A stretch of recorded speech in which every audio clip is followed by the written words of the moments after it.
मंच पे मौजूद मेरे बड़े भाई, मध्य प्रदेश राज्य की राजनीति के एक बड़े नेता और जो जिस ताकत के साथ सबकी बात उठाने का काम करते हैं, अक़लियतों के साथ इस प्रदेश की आम जनता की लड़ाई लड़ने वाले और मेरे जैसे नौजवान को जिनसे सीखने को हमेशा मिलता है, ऐसे बड़े भाई आरिफ मसूद साहब यहाँ मौजूद है। एक बार काला पीपल की तरफ से, हमारे क्षेत्र के यहाँ के मदरसे की तरफ से एक बार मैं प्रणाम करता हूँ, सबसे बोलता हूँ कि इनका स्वागत करें, इस्तकबाल करें। मंच पे मौजूद अहमद साहब, मुफ्ती साहब, सभी सम्मानित गण यहाँ पे मौजूद है और सबसे ज्यादा मौजूद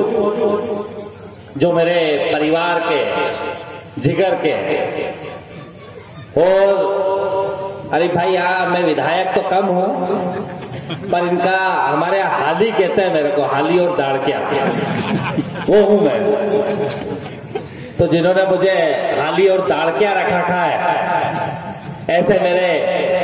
जिगर के सभी लोगों को मैं अस्सलाम वालेकुम करता हूं, नमस्कार करता हूं और चंद लाइनों से मैं अपनी बात शुरू करता हूं कि एक बात सच है कि अंजाम चाहे कुछ भी हो, मैं सच कहने का आदी हूं और सच कहना अगर बगावत है तो हाँ मैं बागी हूं। हाँ, मैं इस बात को इसलिए इस मौजूद जगह पे कह रहा हूं क्योंकि आज जो ये जलसा है, आज कल भी मैं गया था नेपालिया खंजर में दस्तारबंदी का जलसा था, वहां भी मुझे जाने का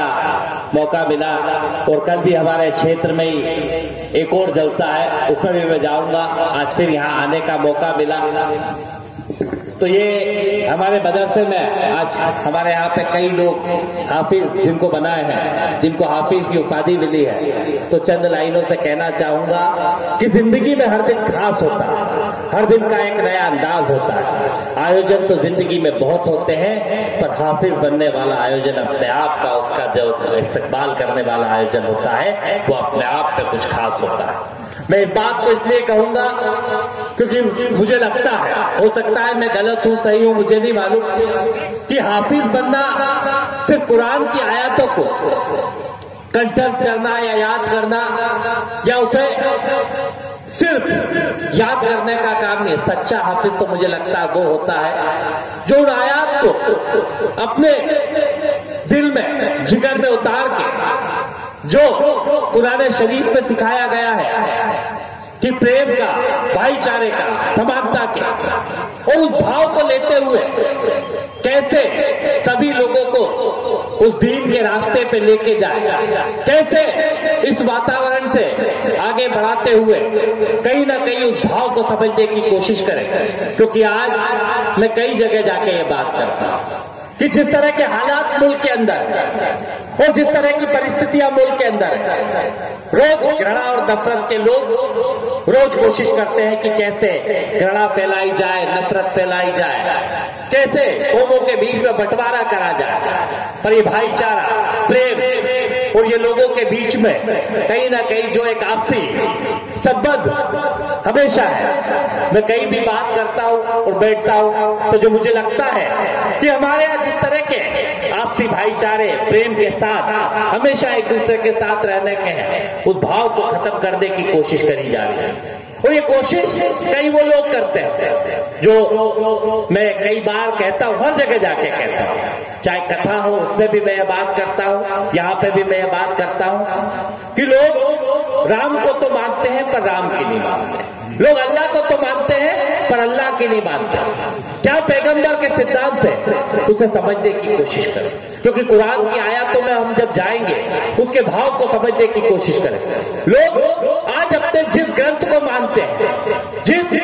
परवरदिगार ईश्वर जिनको मानते हैं, पर उस भाव को उन्होंने क्या समझाया है, किसी भी धर्म में नफरत का भाव नहीं हो सकता, किसी भी उसके अंदर नफरत के भाव नहीं हो सकते, पर लोग उस भाव को समझने की जगह कहीं ना कहीं घृणा और नफरत के भाव में बहते जाते हैं। मैं निवेदन करने आया, चंद लाइनों से कहूंगा कि ना राम खतरे में है ना अल्लाह खतरे में है। घर खतरे में है तो इस मुल्क की आवाम खतरे में है, ना हिंदू खतरे में है ना मुसलमान खतरे में है। अरे मेरे यारो, इस घड़ा का चश्मा तो उतारो, इस हिंदुस्तान के नौजवान का रोजगार और किसान के फसलों के दाम खतरे में। मैं निवेदन करने आया कि लगातार मैं आपके बीच में कोशिश करता हूं कि लगातार बना रहा, और आज जिस जलसे के अंदर मुझे यहाँ पे बुलाया, मुझे इतना प्रेम है आरिफ भाई कि ये दोनों विधायक जी ने 7 बजे से कितनी बजे आओगे, कितने, मैंने कहा 10 बजे चालू होगा, तो बोले नहीं भैया 7:30 8 बजे तो मुझे बुला ही लिया भाई साहब। मैंने कहा 2-4 कार्यक्रम कर ले, तो बोले नहीं जल्दी आओ आरिफ भाई आ जाएंगे, तो मैंने कहा पक्का, मैं तो उनसे तो पहले आना ही है। एक प्रेम है, एक इतने है, एक भाव है, और कहीं ना कहीं मैं सब जितने हाफिज हुए हैं उनको मुबारकबाद देता हूं कि अपने जो सीखा है उसे आगे बढ़ाने का काम करें। और मैं फिर कहना चाहूं कि सच्चा हाफिज वही है जो उसे समझे, उसे आत्मसात करे